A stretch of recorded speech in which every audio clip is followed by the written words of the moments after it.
요때에 태어났고, 그러고 나서 머큐리, 수성이요. 이 수성은 메센저 오브 갓이랍니다. 하나님의 메센저. 이건 뭘로 해석해야 되냐면 이거 세례 요한으로 해석해야 돼요. 메센저가 선으로부터 나와 벼고 버진. 버거라는 건 버진이에요. 처녀 별자리에서 만났다.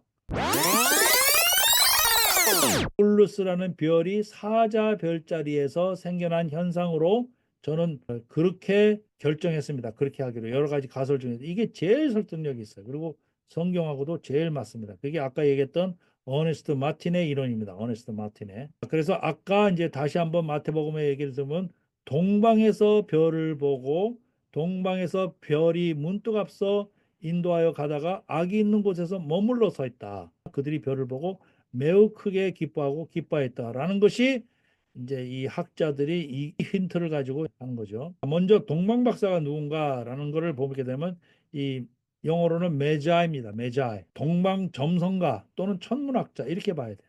옛날에는 천문학자하고 점성가의 뚜렷한 구별이 없어요. 이 사람들이 점도 보고 실제로 그 별을 연구도 하고 그러기 때문에 이 같이 겸해서 이런 일을 하는 사람이라고 봐야 됩니다. 동방 박사는 이야기 스토리 같이 이렇게 해서 상당히 아름답고 감미로운 느낌을 주는데 전혀 맞는 인터프레테이션 아닙니다. 이런 사람들은 어디서 주로 활약했냐? 페르시아, 바빌론에서 활약했던 사람입니다. 그리고 유명한 사제 계급입니다. 사제 계급이고 조라스터교의 신봉자들이에요. 그래서 이런 사람들은 꿈의 해석, 종교 의식 수행, 천체 현상, 징조 해석 등을 연구했어요. 그래서 1세기 무렵까지 점성술까지 포함해서 점성술과 천문학을 모두 공부하던 바빌론에서 굉장히 유명하던 그런 그룹들입니다. 메시아에 대한 유대인의 예언에 대해서 알고 있었어요. 왜? 바빌론 지역에서 바빌론 포로로 가서 거기서 70년을 살았기 때문에 알고 있었습니다. 이 사람들이. 그리고 이 사람들은 고급 하늘 관측 기술을 가지고 있었어요. 대충 하는 게 아니라 굉장한 노하우를 가지고 있었다고. 그리고 다신교 신자라기보다는 조로아스터교의 이원론자였을 가능성이 많습니다. 이원론자라는 건 선과 악의 대립으로 이 세상을 설명하는 거죠. 그래서 새로운 왕에게 경의를 표하기 위해서 동방 박사들이 여행을 떠나는 것은 드문 일이 아니었다. 자주 이런 일들을 했다. 베들레헴의 별은 강력한 인물의 탄생을 알리는 징조로 해석하여 예루살렘으로 베들레헴으로 여행을 떠났다. 이 사람들이 가져온 선물이 금과 유향과 몰약입니다. 왜 하필이면 금과 유향과 몰약을 가져왔나? 이 금이라는 것은 킹십과 로얄티를 상징하는 겁니다. 하나의 유대인의 왕으로서 왕을 상징하는 그리고 그런 로얄티를 상징하는 거기 때문에 금을 가지고 들어갔고 이 유향이라는 것은 프랭킨센스라고 얘기를 하는데 religious ritual, 의식과 예배에 쓰여지는 그러한 물품입니다. 그래서 실질적으로 히브리서 4장 14절 16절과 템플 어퍼링으로서 실제로 그 성전에서 예배를 드릴 때 그 어퍼링으로서 나와 있고 유향이라는 게 출애굽기 30장 34절 38절에 나왔고 이걸 예수님의 희생제물과 경배로 상징이 됩니다. 그래서 유향을 가지고 왔고 몰약은 방부 처리와 기름 부음용으로 가져갔어요. 그러니까 이거는 예수님의 고난과 죽음에 대한 상징으로 볼 수가 있습니다. 방부 처리와 기름용으로 여기에 해당되는 성경 구절이 이사야서 53장 4절에서 6절 그는 실로 우리의 질고를 지고 우리의 슬픔을 당하였거늘 우리는 생각하기를 그는 징벌을 받아서 하나님에게 맞으며 고난을 당한다 하였노라. 그가 찔림은 우리의 허물을 위하며 인함이요 그의 상함은 우리의 죄악을 인함이라. 그가 징계를 받음으로 우리가 평화를 누리고 그가 채찍에 맞음으로 우리가 나음을 입었도다. 우리는 다 양 같아서 그릇 행하여 각기 제 길로 갔거늘 여호와께서는 우리 무리의 죄악을 그에게 담당시키셨도다. 동방 박사가 괜히 온 것이 아니고 이런 선물을 괜히 들고 온 것이 아닙니다. 이론 중에 첫 번째는 케플러가 베들레헴 별의 이론 중에 첫 번째는 케플러라는 사람이 목성과 토성의 만남으로 설명을 했습니다. 목성, 주피터죠. 목성의 공전 주기는 12년, 정확하게 얘기하면 11년 86입니다. 그 다음에 토성의 공전 주기는 30년. 주피터하고 세턴이 천체 정렬을 하는데 20년마다 한 번씩 하면서 물고기 자리에서 파이시스에서 트리플 컨적션을 했다고 그래요. 물고기 자리에서 3번 만났다고 얘기를 해요. 3번 만났다고. 그래서 첫 번째는 BC 7년에 5월 29일 날 첫 번째 여기 그림에서 보는 바와 같이 이렇게 근접을 했죠. 이거 물고기 자리입니다. 이게 파이시스. 그 다음에 두 번째는 BC 7년에 10월 3일 날 역행 운동을 보였다고 그래요. 역행 운동. 거꾸로 가는 거죠. 거꾸로. 어떻게 거꾸로 갈 수 있을까? 지구 쪽으로 봤을 때는 이게 거꾸로 가는 현상이 나타납니다. 왜냐하면 어떤 별을 상대로 해서 공전을 하기 때문에 이렇게 오른쪽에서 왼쪽으로 돌아갈 때는 이렇게 오른쪽에서 왼쪽으로 가는 것처럼 보이다가 다시 빙 돌아서 왼쪽에서 오른쪽으로 가면은 그게 역행하는 현상으로 보는 거죠. 그래서 이게 바로 마태복음 2장 9절에서 박사들이 왕의 말을 듣고 갈새 동방에서 보던 그 별이 문득 앞서 인도하여 가다가 악이 있는 곳에 머물러 서 있는데 이거를 역행 현상으로 그렇게 해석을 합니다. 그리고 12월 4일 날 같은 정상적인 운행으로 이렇게 보는데 이 케플러가 BC 7년에 만난 이 현상을 두고 사실 케플러는 이거를 연구하기 위해서 이 천체 물리학자가 된 사람이에요. 원래 이 사람한테 이거를 한번 연구해 보라고 교수가 얘기를 했을 때 케플러가 자기는 여기 천체 이런 거에 대해서는 자기 소질이 없다 이랬어요. 왜? 다른 학점은 다 A인데 천체 물리학 이것만 A-라는 거예요. 그래서 자기가 여기 소질이 없다. 근데 교수가 계속 권유를 했어요. 아니야, 너 소질 있어. 이거 해봐라. 그래가지고 이분이 연구하기 시작한 거예요. 그러니까 이거를 연구하다가 이분이 정말 유명한 천체 학자가 된 거죠. 예? 아리스 별자리에서 화성과도 만나고 이런 거를 화성과도 만났어요. 이거 화성과도 만난 거를 1604년에 케플러가 살아있는 당시에 화성과도 만나는 이런 현상을 직접 목격을 한 거예요. 그래서 이런 현상은 805년마다 일어나는데 이게 바로 BC 7년, 6년에도 일어난 것으로 계산을 했어요. 실제로 계산한 게 있습니다. 이 사람이 실제로 한 아티클이나 책을 보면 이 사람이 정말 아주 정교하게 계산한 거예요. 이거 가지고. 우리는 뭐 그런 것까지 다 할 필요는 없을 것 같고 그래서 이 케플러가 이거를 보고 스타 오브 베들레헴이다. 다시 말하면 토성과 목성이 세 번 만남으로 해서 이런 현상들이 성경에서 얘기하는 이런 현상들이 다 이루어졌고 화성과도 만나는 이런 현상이 805년마다 그런 현상이 아주 특이한 현상이 일어난 것이다. 이 당시에 이렇게 설명을 한 거죠. 그래서 왜 목성이냐? 목성은 주피터는 왕권을 나타냅니다. 옛날부터 동방 박사들이 연구를 했을 때 옛날부터 왕권에 대한 거고 토성은 정의에 대한 걸로 이렇게 인식을 했다고 얘기를 합니다. 그리고 물고기자리라고 얘기하는 것은 물고기자리라는 것은 히브리 단어의 다가라고 나타나는 번성, 번성을 했다는 데에서 나오는 그래서 물고기자리가 번성을 했다는 데에서 나오는 물고기자리로 설명을 한 거죠. 그래서 케플러는 동방 박사들이 천상의 사건을 민수기 24장 17절의 예언이 성취된 것으로 이렇게 천상의 사건을 따라갔다. 민수기 24장 10절에 보면은 Star shall come out of Jacob. 제이콥의 자손으로부터 별이 나올 것이다 라고 얘기가 됐기 때문에 이것에 대한 예언 성취로 본 것이다. 그래서 물고기 자리는 옛날부터 유대인과 자주 연관이 돼 있고 이 목성과 토성이 물고기 자리에서 나타나는 것은 메시아 예언과 함께 왕의 탄생을 예고한 것으로 해석할 수 있다. 그래서 케플러는 이 사건을 근거로 해서 예수가 헤롯이 죽기 전 기원전 4년경, 2년 전엔 기원전 5년경에 태어났다고 추정을 한 거죠. 헤롯이 죽는 거는 기원전 4년으로 본 거죠. 아까 두 가지 학설이 있다고 그랬어요. 4년과 1년으로 있는데 이분은 기원전 4년으로 본 거고 그보다 앞서서 기원전 5년에 태어났다고 추정을 합니다. 똑같이 토성과 목성의 만남으로 연구했던 데이빗 휴즈라는 사람은 30년 이상을 자기가 이거를 연구했다는 데이빗 휴즈라고 천체 물리학자인데 이 사람은 이거보다 훨씬 나중에 그 전에 7년 9월 15일이라고 주장을 합니다.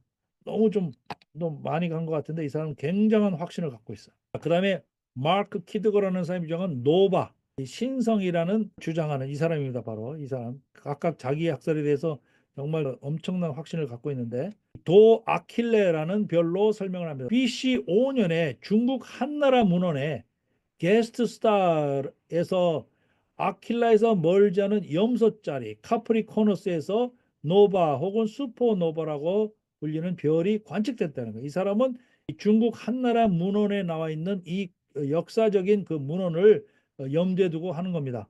그래서 신성의 밝기는 육안으로 볼 수 있고, 그래서 동방박사 같은 점성가들이 천체의 신호로 해석할 만큼 눈에 띄었을 것이다. 70일 이상 관측했다. 신성으로서는 이례적인 기간이고, 동방박사들이 동방에서 유대까지 여행할 수 있는 시간을 해갖고 해성처럼, 그러니까 해성이라고 주장하는 사람이 있기 때문에 해성처럼 하늘을 가로질러 움직이지 않았고 정지해 있었다. 그래서 이 노바다. 그래서 마태복음에 나오는 베들레헴의 별에 대한 설명과 일치했다. 그래서 키드건은 두 아킬레자리의 위치와 행동으로 인한 기원전 5세기 것을 스타 오브 베들레헴으로 본다. 바로 이 역사적 기록, 1925년의 두 아킬레스 자리의 행동은 중국 기록에 묘사된 오래 지속되는 밝기와 정지된 모습과 일치한다라고 얘기를 했어요. 여기에 바로 중국 문헌에 나타난 별들이라는 게 이겁니다. 중국 문헌은 이렇게 나와요. 노바 세기에 BC 5년에 70일 동안 머물렀다라고 여기 문헌에 나와 있어요. 그러니까 거기에 합당한 별이 노바다. 근데 여기 슬래시 코멧이라고 하는 거는 확실히 노바인지 코멧인지 모르기 때문에 그런 거겠죠. 그래서 이거를 코밋으로 보는 이 학자가 있는 거예요. 이 코밋으로 노바인지 코밋인지 거기에 따라서 이제 학자의 주장이 달라지는 거죠. 바로 이 콜린 험프리가 이 해성으로 보는 거예요. 코밋의 특색은 이렇게 꼬리가 있어요. 별에 꼬리가 있는 게 코밋의 특색입니다. 그래서 이 사람도 이 해성으로 본 이유는 굉장히 천천히 움직였고 여기에 움직이는 그 운동들이 30도 움직이고 두 달 안에 60도 움직이고 90도 움직이고 해성 한 달 내 추가적으로 60도 움직이고 두 달 내에 30도 움직이고 이런 거를 관측을 해서 성경에 나와 있는 것처럼 went ahead 미리 앞서갔고 길을 앞서갔고 stood over 예수님의 그 자리에서는 stood over 멈춰 있었다라는 것이 바로 이 해성이기 때문에 그렇다라고 설명을 한 거죠. 구체적인 이런 설명에 대해서는 아주 별자리에 대한 거기 때문에 굉장히 어려워요. 대충 우리는 뭐 이런 것이 있나 보다라고 볼 수밖에 없죠. 그거를 다 알려면 이제 좀 천체에 대한 그 지식이 좀 있어야 돼요. 그래서 이 사람도 중국 문헌에 여기 중국의 문헌에 나와 있는 이 중국 문헌이라는 건 이 한나라 때입니다. 중국 사람들이 이게 관측을 하고 이렇게 기록을 해놓은 그거. 그래서 이 사람이 실제로 이렇게 설명을 해요. 여기에 이 중국 문헌에 2년 1월에 여기 해성이라고 적혀 있죠. 해성 출몰 이런 식으로 여기 적혀 있다고. 그리고 결정적으로 지오토라는 사람이 1305년에 이런 그림을 그렸는데 베들레헴 별을 그리면서 해성의 모습을 그렸다. 그래서 험프리는 예수님 탄생은 기원전 5년의 봄, 스프링에 3월 9일과 5월 4일 사이에 염소자리에 캐프리코너스 염소자리에서 태어났다라고 이렇게 강력 주장을 하죠. 콜린 험프리와 아까 얘기했던 키드가라는 사람의 그 특색은 중국 문헌에 나와 있는 것을 이것을 기준으로 해서 얘기를 한 겁니다. 중국 문헌에 나와 있는 거를. 그다음에 마이클 몰나라는 사람이 주장하는 거는 아리스 별자리의 목성과 달의 결합으로 봅니다. 왜? 여기에 옛날 사람들의 동전에 그런 현상이 나타났다는 거예요. 이 동전에 옛날 로마 사람들은 이 별의 움직임에 대해서 굉장히 민감했고 그거를 굉장히 이 관측을 전문적으로 하고 했기 때문에 이 동전 속에 다 나타난다는 거예요. 동전 속에. 여기 보면 구레노 총독에 대한 것도 동전에 나타나고 이런 것을 동전을 갖다가 자세히 보면 어느 별자리인지 어떻게 움직였는지 나온다는 거예요. 그래서 주피터, 목성과 달의 현상으로 봅니다. 어디에? 아리스 별자리. 아리스 별자리. 이 별자리도 다 달라요. 그래서 목성이 양자리에서 떠오르는 사건, 유대에서 왕이 탄생할 중요한 점성술적인 징조다. 언제? BC 6년에, BC 4월 17일 날 이렇게 얘기를 합니다. 자, 마지막으로 제가 이거를 믿기로 결정한 이 이론, 어네스트 마틴의 주피터와 레귤러스라는 별의 작품으로 보는 겁니다. 목성이 다시 얘기하지만 킹 플래닛입니다. 하나의 왕 별자리가 목성이에요. 그 다음에 금성은 엄마 별자리예요. 그것이 레귤러스 킹스타, 레귤러스라고 굉장히 큰 별입니다. 여기서 나타나는 것처럼 레귤러스. 이게 한국말로는 뭘로 번역해야 될지 안 나와 있어요. 그래서 이것이 바로 유대인의 머사야, 메시아에 대한 거고 레귤러스 킹스타가 이것이 바로 사자 별자리, 왕을 나타내는 사자 별자리에서 만났다는 겁니다. 여기에 태양도 역할을 하고 태양. 수프림 파더로 얘기를 하죠. 이것이 벌거에 머물러 있었다. 이게 처녀 별자리에 머물러 있었다. 마태복음 2장 1절에 보니까 동방에서 그의 별을 보고 동방에서 그의 별을 봤다는 것은 떠오르는 별을 얘기하는 거야. 떠오르는 별을 얘기하고 이것에 비슷한 말이 요한계시록 1장 19절에 나와 있는데 이 나는 다윗의 뿌리요 예수님 얘기죠. 자손이니 곧 광명한 새벽별이라 bright morning star라고 얘기하는 거야. 베드로후서 1장 19절에 보니까 날이 새어 샛별이 너희 마음에 떠오르기까지 샛별 떠오르는 샛별이라 해야 된다는 거예요.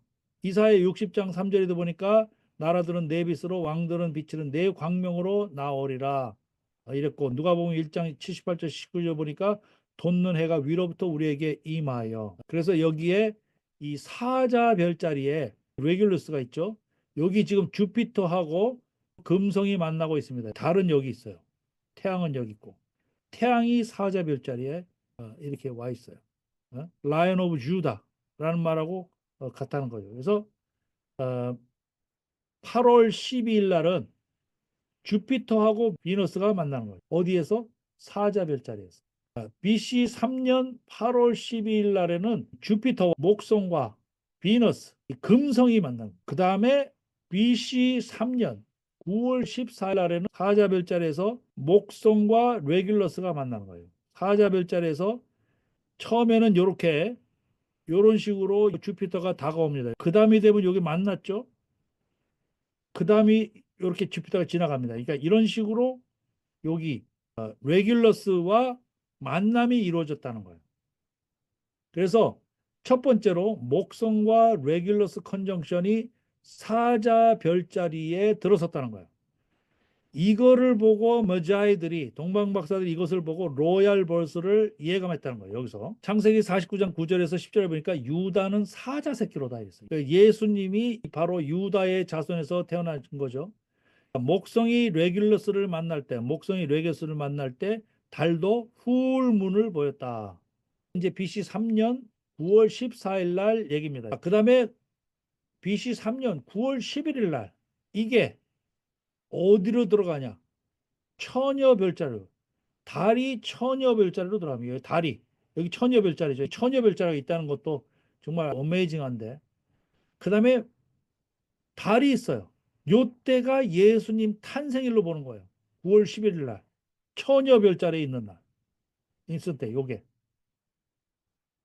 그래서 정확하게 언제냐면 Day of Trumpets 트럼펫이라는 게 언제냐 티시리의 첫 번째 날이에요. 이 티시리라는 게 바로 유대인의 시빌 캘린더로 봤을 때 첫 번째 날인데 이게 언제냐 로시 하샤나로 해가지고 바로 주이시 뉴 이어를 나타내는 겁니다. 주이시의 유대인의 뉴 이어를 나타내는 Day of Trumpet 트럼펫 부는 날 티시리의 첫날 1월달 첫날에 됐다는 거예요.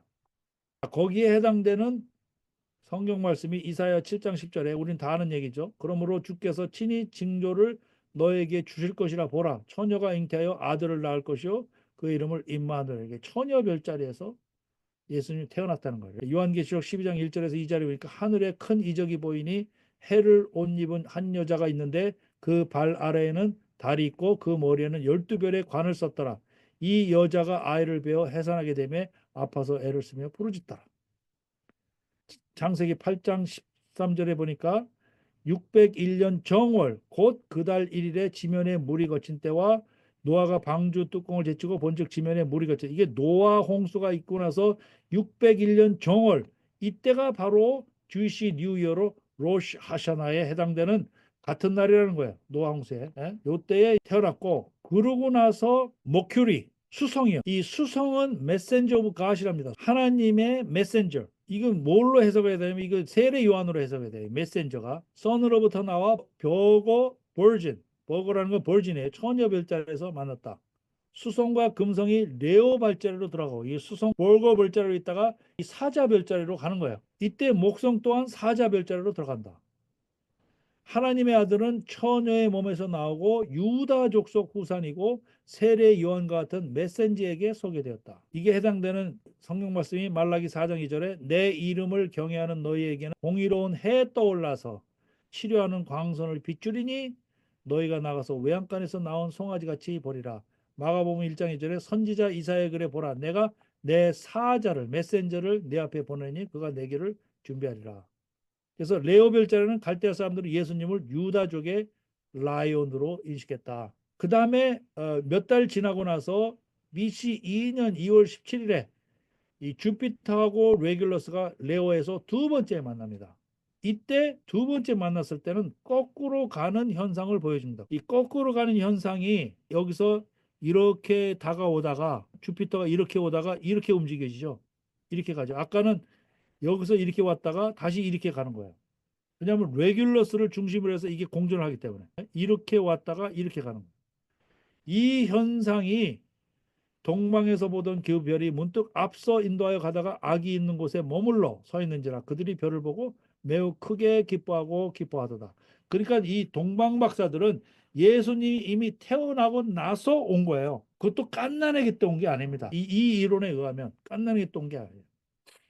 상당히 몇 달 지나고 났을 때 그때 온 거예요. 그래서 이 현상으로 인해서 이게 거꾸로 가는 현상에 대해서 동방 박사들이 특이 현상에 대해서 경이로운 해석에 대해서 확증을 갖게 됐다.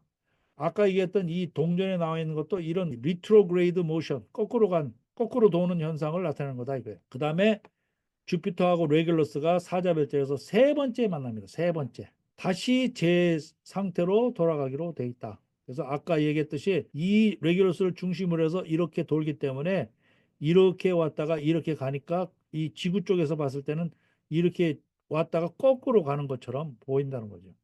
이것이 거의 82일 동안, 그러니까 그 머물렀다라는 게 여기서 이제 해석이 되는 거죠. 그래서 이게 처음에 떠올랐을 때가 3년에 8월 1일이고 레오에서 위너스하고 주피터가 만났을 때가 8월 12일이고 세 번 만났을 때 레귤러스하고 주피터 세 번 만났을 때 이렇고 그 다음에 이렇고 이런 거를 성경하고 stood over 그 다음에 앞서서 나가고 하는 거를 이 현상으로 사실 다 설명이 되는 거죠 이게. 그러고 나서 2년에 6월 17일 날 사제자리에서 목성과 금성이 다시 만나고 이런 현상이 되는 거죠. 그 다음에 목성이 천여벌자리에 다시 머물고.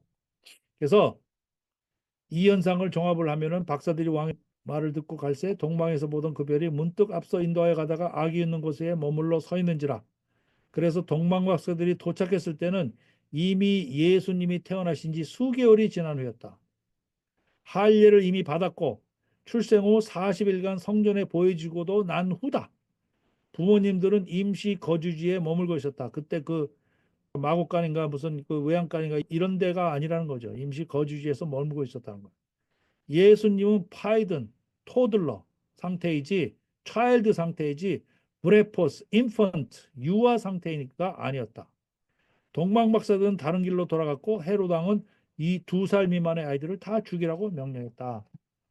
이렇게 되는 거죠. 그래서 여태까지 이거를 이제 설명한 거를 다시 한번 이 테이블로 이렇게 설명을 한 겁니다. 그래서 지상에서 봤을 때는 이렇게 이제 별들이 있었던 것으로 보여지는 거예요. 이거를 놀랍게도 어니스트 마틴 이 이론을 여기 LA에 있는 그리피스 천문대에서 1980년대에 재현을 했습니다. 이거를 천문대에서 재현을 했다고. 그래서 학자들이 다 보는 상태에서 어메이징 이게 다 재현이 되는구나. 그렇게 했는데 그 이후의 학자들은 그 재현을 본 학자들은 전부 이 이론을 믿게 된 거예요. 그런데 그 전에 학자들은 뭐 그거 보지 않고 그 전에 뭐 이미 죽었다든지 뭐 이랬던 학자들은 뭐 어쩔 수 없는 거죠. 그 자기가 이제 그렇게 하고 이제 다 그렇게 책을 쓰고 다 갔으니까. 자, 마지막으로 12월 25일을 크리스마스로 정한 이유는 이게 왜 12월 25일을 크리스마스로 정했냐? 기원 336년에 콘스탄티누스 황제 통치 기간에 로마 교회는 공식적으로 12월 25일을 그리스도의 탄생일로 기념하기 시작했다는 거예요. 336년부터. 왜? 고대 기독교 전통에서는 수태고지 천사 가브리엘이 마리아에게서 예수의 수태를 알린 날을 3월 25일로 정했다는 것. 이때부터 9개월 일반적인 임신 기간 9개월을 더하면 12월 25일이 그리스도의 탄생일이 된다라는 거예요. 이 이야기를 한 사람은 섹스토스 줄리어스 아프리카누스라는 초대의 교부라는 사람이 221년 이경에 살았던 분입니다. 이분이 이거를 얘기를 하고 있고 세인트 히폴리투스 오브 롬이라는 사람도 이분도 이렇게 얘기를 합니다. 이분의 얘기는 뭐냐면은 예수님이 십자가에 달린 날도 3월 25일 요 수태한 날하고 같은 날짜로 봅니다. 그다음에 윈터 솔티스라고 해가지고 그러니까 이제 이교도들이 태양을 기리는 그런 기념절이 있는데 그거를 12월 25일에 기념했다는 거예요. 그래서 이 날을 이교도들의 이런 탄생회를 예수님의 탄생으로 그냥 뒤엎어버리자, 이거를 바꿔버리자 하는 의미로 12월 25일로 정했다는 거예요. 세인트 어거스틴 오브 히포라는 사람이 바로 이 책에서 얘기를 합니다. 그 다음에 세인트 엠브로스라는 사람도 트루선이라는 이 책에서 이런 얘기를 합니다. 그러니까 이런 초기의 사람들이 얘기를 하는 거기 때문에 왜 이런 일을 12월 25일이 되었는지, 아까 얘기했던 그 양떼를, 목동들이 양떼를 저 바깥에 가지고 있었다라고 얘기한 걸로 봐서 12월이 아니다라고 얘기를 해. 추울 때 무슨 양떼를 바깥에다가 하느냐 이렇게 이제 얘기하는 학자도 있지만 이래서 12월 25일로, 그리고 이 어니스트 같은 사람은 9월 11일로 봤기 때문에, 예수님의 날짜를 9월 11일로 봤기 때문에 사실 12월 25일하고는 3개월 정도 차이가 나는 거예요. 그 말이, 그 이론이 맞다면. 그래서 자, 우리는 이제 몇 가지 사실을 알게 됩니다. 결론으로 얘기해서 여러 정황 증거, 초대 교부들의 증언, 어네스트 마틴의 헤롯 왕의 죽음 시기, 구레뇨 총독의 인구 센서스에 대한 증거, 목성과 레귤러스 별의 만남과 성경적인 연관성 등으로 봤을 때 예수님의 탄생일은 기원전 3년으로 보는 것이 맞다. 2년에서 3년 사이, 3년으로 보는 것이 맞다라고 저는 그렇게 이제 지지하기로 했고, 이 작업은 성경의 진리성을 역사적, 과학적 자료 등을 토대로 재검증하는 것이므로 매우 중요한 작업이라고 보여지는 것이고, 왜냐? 믿음이란 정확한 진리성에 기반을 두어야 더욱 깊어지고 성숙해진다라는 생각입니다. 그리고 한 번 통념으로 굳어진 사고를 바로잡기까지는 수십 년의 시간을 필요로 한다. 그러나 우리는 이러한 노력을 후대를 위해서 꾸준히 해야 된다. 그래서 우리가 이와 같은 성경을 역사적, 과학적으로 증명하는 일들은 계속적으로 해야 된다. 왜냐하면 믿음이라는 것은 그러한 정확한 진리성과 사실성에 기반을 둬야 더욱 깊어지고 성숙해지지, 뭐 잘 이해 안 가지만 무조건 믿습니다라고 얘기하는 것은 언젠가 한계가 갈 수도 있다라는 그런 얘기죠. 성경의 현장을 찾아가는 여기는 갱한 TV. 성경의 현장을 찾아가는 여기는 갱한 TV. From 이집 노예의 삶을 끝내고 홍해를 건너 물샘 가득한 리무지나 불과 구름 기둥 따라 광야 지나 마침내 다 다른 신의 산 하나님의 음성이 들리는 곳. 살아계신 하나님의 말씀은 진실된 믿음의 기록. 우리는 진리의 길을 찾아가는 엑소두스 아카데미.